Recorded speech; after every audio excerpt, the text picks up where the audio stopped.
I am not a body, I am free, for I am still as God created me. I want the peace of God. I want the peace of God. To say these words is nothing, but to mean these words is everything. The peace of God is everything I want. The peace of God is my one goal. The aim of all my living here, the end I seek. My purpose and my function and my life, while I abide where I am not at home. I want the peace of God. To say these words is nothing, but to mean these words is everything. I want the peace of God. The peace of God is everything I want. The peace of God is my one goal. The aim of all my living here, the end I see. My purpose and my function and my life, while I abide where I am not at home. I want the peace of God. The peace of God is my one goal. The aim of all my living here, the end I seek. My purpose and my function and my life, while I abide where I am not at home. I want the peace of God. I want the peace of God. I am not a body, I am free, for I am still as God created me. I want the peace of God. I want the peace of God. I am not a body, I am free, for I am still as God created me. I want the peace of God. Tell yourself that today. Mean it. Don't just say it, mean it. I'm Forgiveness Willie, teaching forgiveness from the Ozarks here on the banks of, what is this? This is a little Lost Creek that runs through Racine. I'm just north of Racine, about a half mile alongside the road. And glad you've come to join me today on this nice little peaceful spring branch. I'm Forgiveness Willie, may have said that. But I am glad you've come to join me here on Studying A Course in Miracles. We're ready for lesson 204, or 205, excuse me, lesson 205. We're reading from the Foundation for Inner Peace version of A Course in Miracles. I want the peace of God. The peace of God is everything I want. The peace of God is my one goal, the aim of all my living here, the end I seek, my purpose and my function and my life, while I abide where I am not at home. Well, we're abiding when we're not at home. We want to let peace guide us back home. And of course, sandwich that idea, I want the peace of God today, among the idea, I am not a body, I am free, for I am still as God created me. And I think we want to be sure to do your 2 longer practice periods, morning and evening, for about 15 minutes or longer. And then you want an hourly remembrance and thanksgiving. Check in, make sure you're at peace today. And if there's any disturbance, that's what those hourly remembrances are for. And even more between those times you can be thinking about it. But try for at least the top of every hour. That way, if you're with a group of other like-minded students, you can all be in the habit of having a little quiet moment for a minute maybe to sit together with your brothers and sisters and contemplate. I think that's one of the good reasons why you do it at the top of every hour. Putting a little more structure in our life is another reason. But at some point in the hour, do it, even if it's not at the top of the hour. And then be sure in the morning and in the evening to do the best you can at spending at least 15 minutes. I already said that, but I really want to emphasize the importance of it. And if for some reason you can't do it in the morning some days, well then pick a time during the day where you can be silent and do it. But try to stick for kind of the same time, morning and evening. But if you can't, well then don't just let it go. Go ahead and do it at another time. Okay, let's go back and look in our text reading today. And we're in chapter 22, Salvation and the Holy Relationship. And we're ready for Roman numeral 1, which is the message of the holy relationship. And we actually already made it to paragraph 4. But let's just start over. I think we can read that whole section. It's not very long. Let reason take another step. If you attack whom God would heal and hate the one he loves, then you and your Creator have a different will. Yet if you are his will, what you must then believe is that you are not yourself.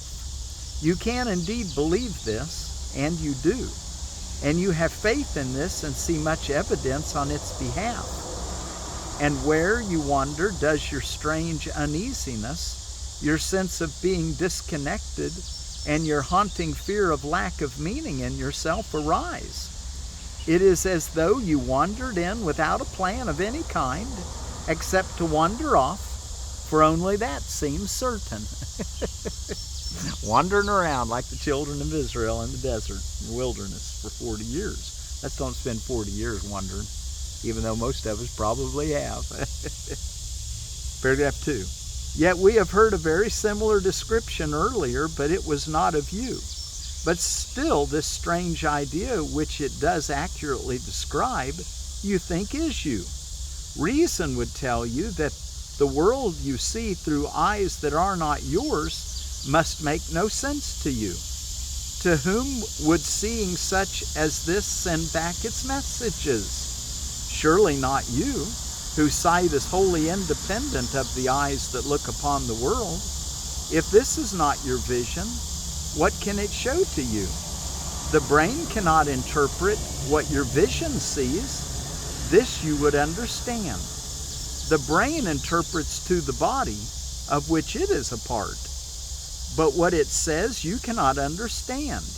Yet you have listened to it, and long and hard you tried to understand its messages. That you're vulnerable and need to correct yourself, protect yourself. That's that long, hard message we've been listening to.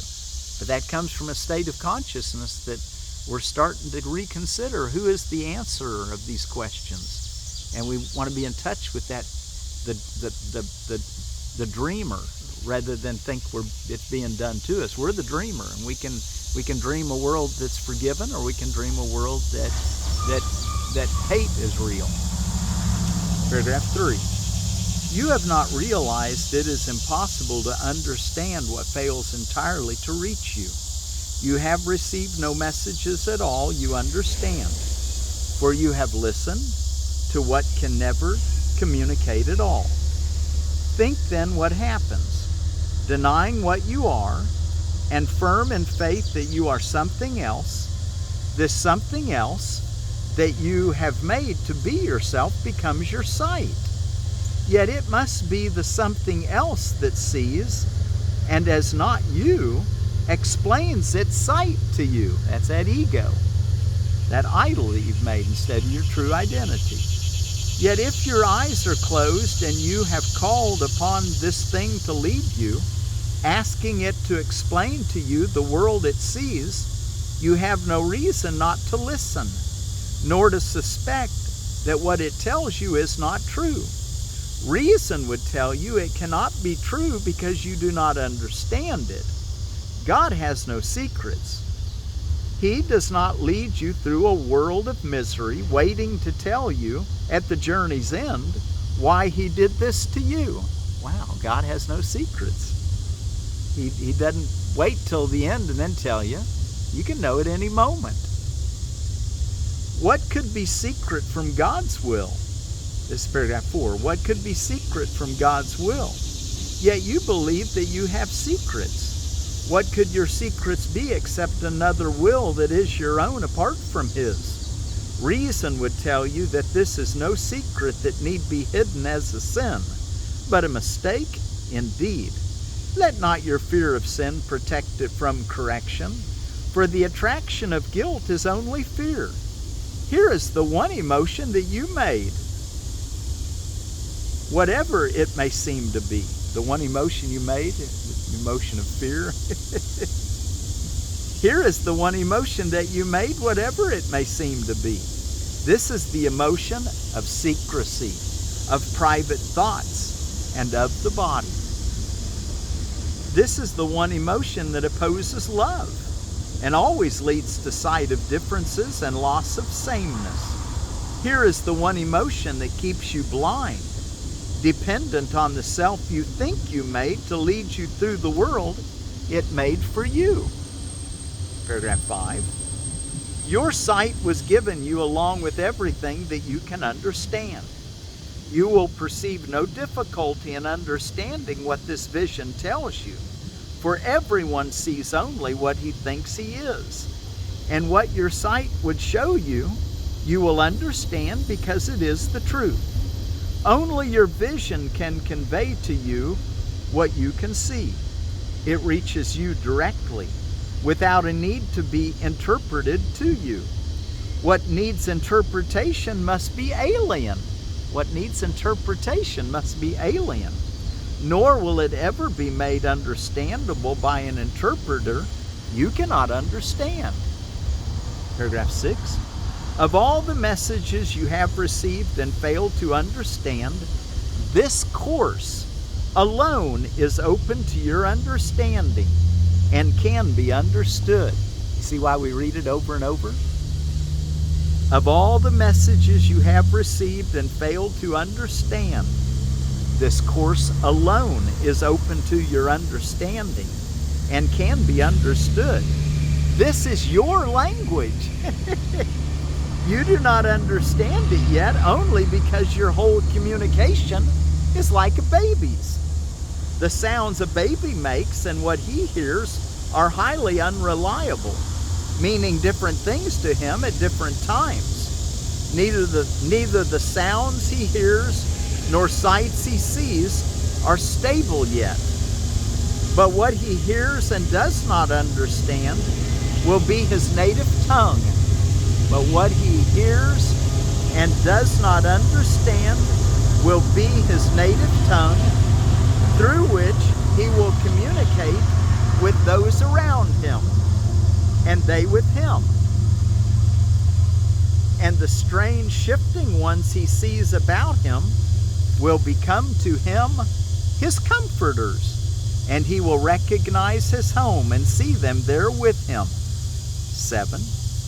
So we're learning a new language, and it's our native tongue. But right now we're kind of like a baby, and we've got so many ideas that are contrary to the truth as it's written that we can't even quite understand our native tongue. But we just keep reading it. It'll eventually become our comforter and our guide. Paragraph 7. So in each holy relationship is the ability to communicate instead of separate, reborn. Yet a holy relationship so recently reborn itself from an unholy relationship, and yet more ancient than the old illusion it has replaced, is like a baby now in its rebirth. Still in this infant, still in this infant is your vision returned to you, and he will speak the language you can understand. He is not nurtured by the something else you thought was you. He was not given there, nor was received by anything except yourself. For no two brothers can unite except through Christ, whose vision sees them one. Paragraph 8. Think what is given you, my holy brother. This child will teach you what you do not understand and make it plain. Wow, that's why we want to become like little children. That inner guide is like our little child. We want to listen to it, the innocent one. Think what is given you, my holy brother. This child will teach you what you do not understand and make it plain. For his will be no alien tongue. He will need no interpreter to you, for it was you who taught him what he knows because you knew it. He could not come to anyone but you, never to something else. Where Christ has entered, no one is alone, for never could he find a home in separate ones. Yet must he be reborn into his ancient home, so seeming new and yet as old as he, a tiny newcomer, dependent on the holiness of your relationship to let him live. So that something else is in quotes. It's used several times in those paragraphs. That something else is another state of mind that you've accepted as yourself and that has made decisions for you. But we want to now look at that state of mind and let go of any part of it that's based on pain and suffering and guilt and sin, which is not what the voice of the little child would speak to us, which is our own voice. Paragraph 9. Be certain God did not entrust his Son to the unworthy. Nothing but what is part of him is worthy of being joined, nor is it possible that anything not part of him can join. Communication must have been restored to those who join, for this they could not do through bodies. What then has joined them? Reason will tell you that they must have been each other through a vision not of the body and communicated in a language the body does not speak. Let's read that again. Be certain God did not entrust his Son to the unworthy. Nothing but what is part of him is worthy of being joined. Nor is it possible that anything not part of him can join. Communication must have been restored to those who join, for this they could not do through bodies. What then has joined them? Reason will tell you that they must have seen each other through a vision not of the body, and communicated in a language the body does not speak. Nor could it be a fearful sight or sound that drew them gently into one. Rather, in each the other saw a perfect shelter, where his self could be reborn in safety and in peace. Such did his reason tell him. Such he believed, because it was the truth.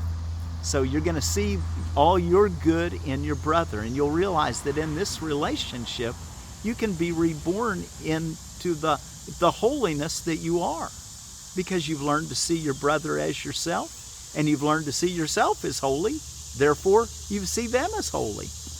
That's the holy relationship. Paragraph 10. Here is the first direct perception that you can make.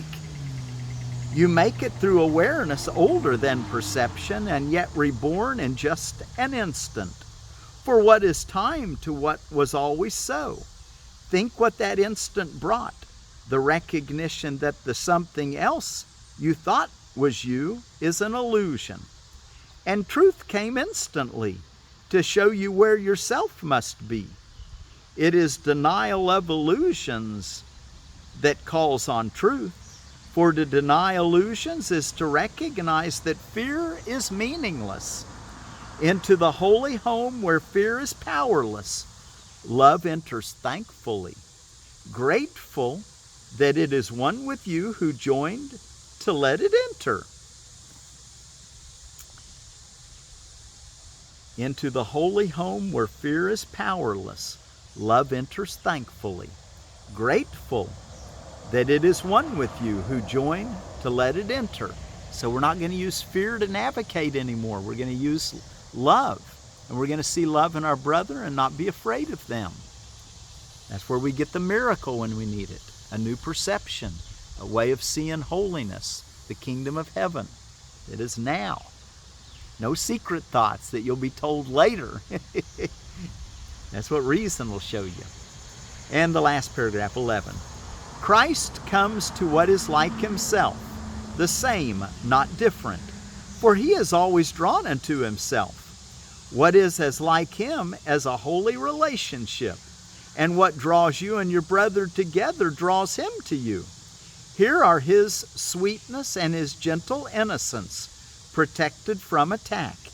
And here can he return in confidence, for faith in another is always faith in him.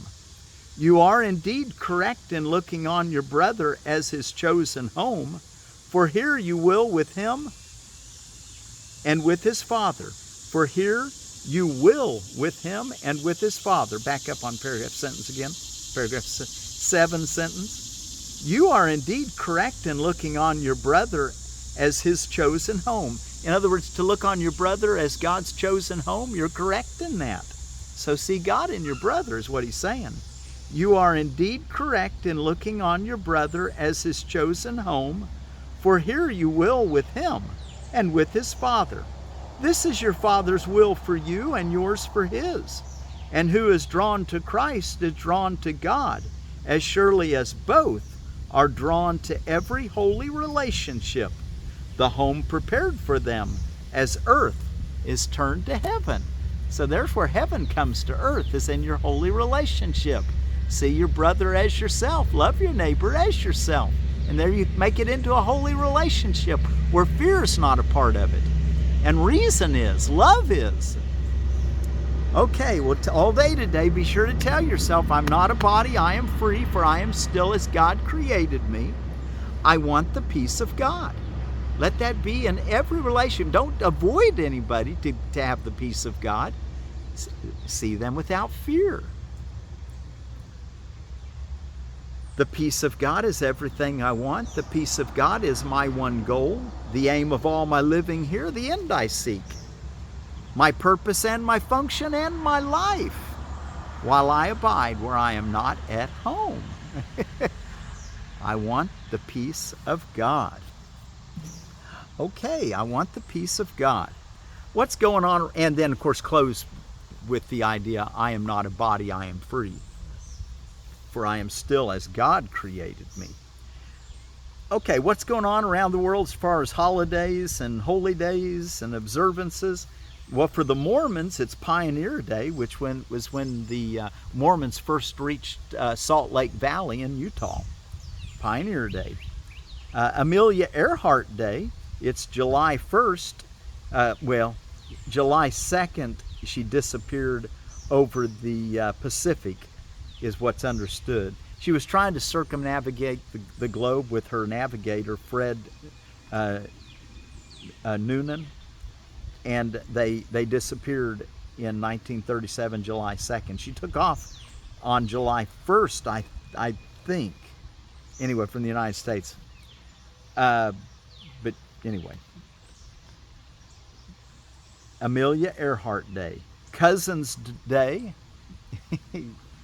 Drive-Thru Day, Thermal Engineers Day, Tell an Old Joke Day. Here's one about Amelia Earhart. Why did Amelia Earhart crash? Because she was flying an airplane. Error. Okay, anyway, kind of corny joke, huh? All right, let's take. My kids used to say I was the king of corny jokes.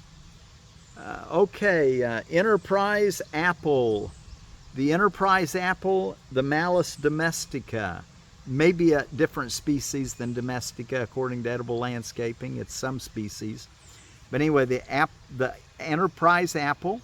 Enterprise is a very rich, spicy, super disease-resistant apple. Mellows in storage, deep maroon color, ripens in late September here in Virginia and is delicious off the tree. Similar in taste to Fuji, but much better disease resistance. Space standard size tree, 20-foot circles, and dwarf trees, 10-foot circles. Zones 5 through 7. And our word for peace, we're going to take it from the Croatian people of the Sava and the Drava rivers over to the Adriatic Sea, and it's Miru. Mir is in the middle there. It's U or U. I'm going to say Miru. Miru. Let's go with that. So Miru be with you. Miru. I am not a. Let's make sure I get this tune right. Give me just a moment to remember it.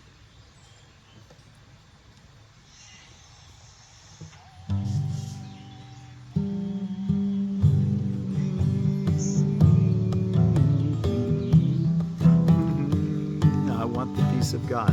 I want the peace of God. Of course, start it with, I am not a body, I am free, for I am still as God created me.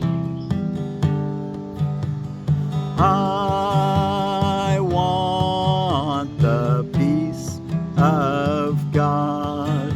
To say these words is nothing, but to mean these words is everything. The peace of God is everything I want. The peace of God is my one goal. The aim of all my living here, the end I seek. My purpose and my function and my life. While I abide where I am, not at home. I want the peace of God. I want the peace of God.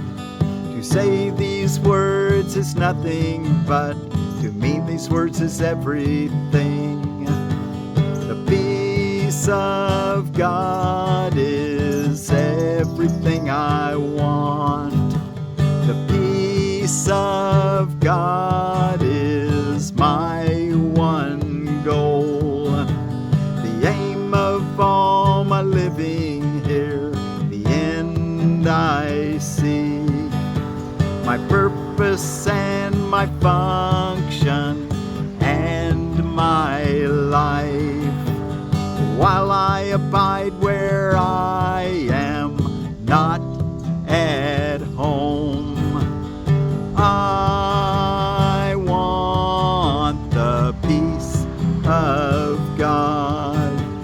The peace of God is everything I want. I want the peace of God. I want the peace of God. I am not a body, I am free, for I am still as God created me. I want the peace of God.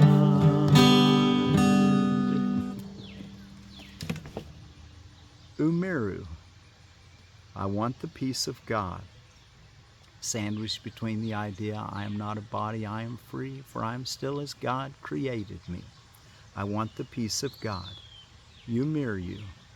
Miru.